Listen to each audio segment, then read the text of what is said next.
Harvard was so hard for me. I showed up and I just felt like a failure. At Harvard? Yes. I just felt like I didn't belong. My one skill set of being smart, I wasn't smart there anymore. I didn't fit in. Kids, all the kids were saying the same things, dressing the same way, saying words I didn't understand. And I was like, oh my gosh, I don't belong here. I actually filled out my transfer paperwork to leave. You did? I did. Even today, this great success story brings tears to your eyes. Oh, it was so hard. And so I was ready to leave, and but I was like, well, while I was still there, I thought, well, I might as well do something with my time here. I decided to volunteer, and I worked at a low-income housing project right next door to where I grew up. That's where I realized that just how lucky I was, and that other kids weren't going to have those opportunities, and I needed to stay at Harvard and succeed so that I could be part of unlocking those doors for others. You're working and volunteering in the low-income housing there, and you meet a child who changes your life forever. Yeah. Who did you meet? I met a little girl. She's 10 years old, and she and her brother were both in the after-school program, and she was 1 week missing from the after-school program. Her school counselor came to the after-school program looking for her, and I said, well, I haven't seen her, but I'll help you look. And I just walked out to the playground in the housing project, and I found her. I was kind of upset when I found her, but then when she started talking, I saw that her 2 front teeth were broken, and I was devastated. I thought, what happened? What did I do wrong? What did you do wrong? What did I miss something that led her to actually get hurt? And if not, how could I have done my part to prevent this? And just angry at the set of circumstances that led her to get hurt. I still remember that moment with anguish and anger and a desire to fight so that other kids aren't like that, aren't in that situation. That compelled me to think, I gotta think bigger. I need more skills. I need more power to be able to solve this. And so when you're 20 years old and a type A Harvard student, the answer is medical school.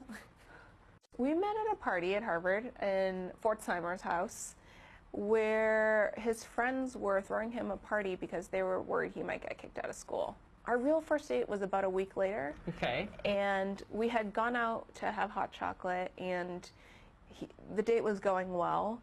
And then he said, I'm really enjoying this.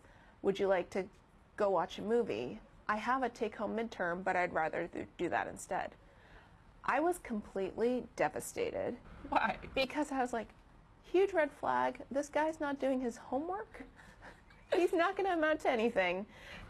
Clearly. Clearly, I was so upset, and I thought, well, I should just go home, and I declined because I told him to go do his homework. Really? And he thought that she's not interested in me because she doesn't want to go watch a movie after getting hot chocolate. And I thought, well, I am having fun, and even if he doesn't achieve very much because he's slacking, I might as well enjoy this evening. And so I did say yes, and the rest is history. Is it true that he said at the frat party, we need to go out tomorrow because I think I'm getting kicked out of this school? He did say that. You work with your husband here. Max knows that I work at CZI. Okay. And Dada works at a bookstore. She thinks, why does she think that? We've told her Facebook, and she thinks Facebook is a bookstore. How is that to work with one's husband?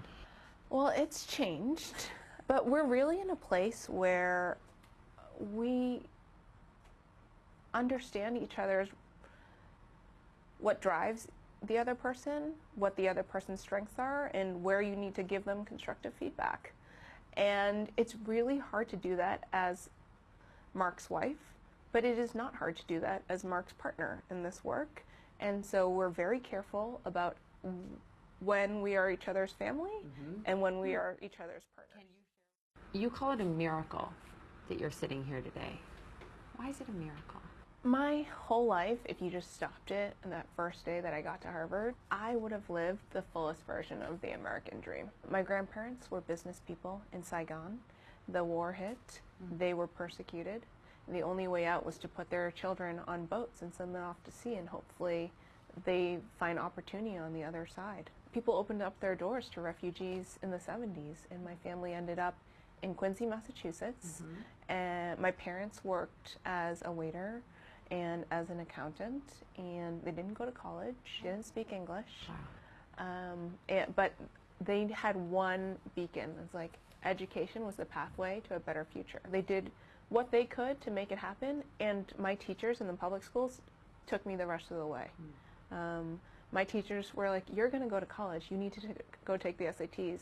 I told my mom, she's like, I don't know what the SATs are, but do you need a ride? And she gave me a ride. Before you know it, my teachers, my family had put me on a path to showing up at Harvard Yard, first generation to college. What was your early life like, Priscilla?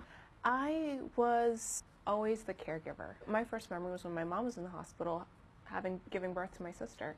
And I remember this feeling of obligation of wanting to take care of my grandparents who lived with me and was taking care of me. I just remember pulling up a stool to wash the dishes because that's what my mom did. How old were you at this time? 2.5.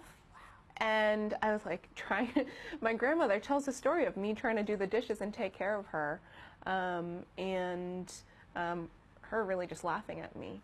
But in so many ways, I felt responsible for my family as the one who was born in this country and had so much more responsibility and opportunity. I know that your grandmother specifically had this profound impact on you. Can you tell me about her?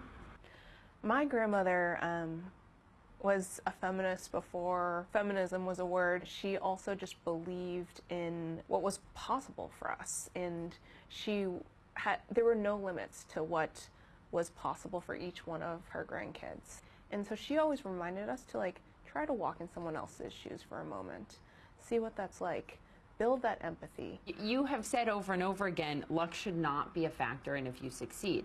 For you, luck was a factor. It seems incredibly unjust and a wasted opportunity in our country that people need to get lucky to have access to opportunities. And I am where I am today because I got lucky enough to have teachers and mentors that guided me towards those windows of opportunity. But we need to build systems that don't require one to be lucky to be able to reach their full potential.